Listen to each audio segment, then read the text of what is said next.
Hello everyone, সবাই কেমন আছো? আশা করি সবাই ভালো আছো। আমিও খুব ভালো আছি। আজ তোমাদের সঙ্গে শেয়ার করব সরস্বতী পুজোর দিন সকালে আমি কি করেছিলাম।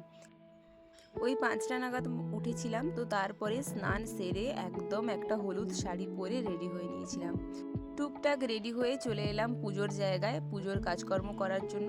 এক এক করে ফুল তোলা, ফল কাটা, প্রসাদ সাজানো, সমস্ত কাজ সবাই মিলে করতে শুরু করলাম। প্রত্যেকে নিজেদের কাজগুলোকে ছোট ছোট ভাগে ভাগ করে নিয়ে করা শুরু করেছিলাম, যার জন্য আমাদের কাজগুলো করতেও খুব সুবিধা হচ্ছিল।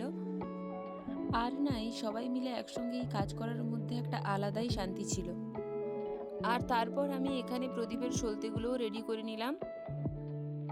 আর আজ একটা আমার বড় কাজ ছিল, কি আজকের আমি পুজোতে বসতাম। ওই সংকল্প করা হয় না, ওটাতেই আমি বসেছিলাম। অবশেষে আমিও এখানে পুজোতে বসে পড়েছি। পুজোতে বসার আগে অবধি আমার মনের ভিতরে একটা ভয় কাজ করছিল, যদি কিছু ভুল করে ফেলি, কিন্তু শেষ অবধি খুব ভালোভাবে পুজোটা কমপ্লিট করেছি, কোনো রকম ভুল চুক ছাড়াই। তো তারপর পুজো শেষ করার পর সবাই এখানটায় সবার হাতে ফুল দেওয়া হয়েছিল, অঞ্জলি সবাই দিচ্ছিল। সবার অঞ্জলি দেওয়া শেষ হতে তারপরে এখানে আরতি করা হচ্ছিল।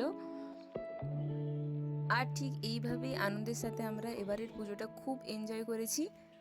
ভিডিওটা কেমন লাগলো অবশ্যই জানিও। নতুন একটা ভিডিওর সঙ্গে আবারও দেখা হচ্ছে। ততক্ষণ অবধি সুস্থ থেকো, ভালো থেকো।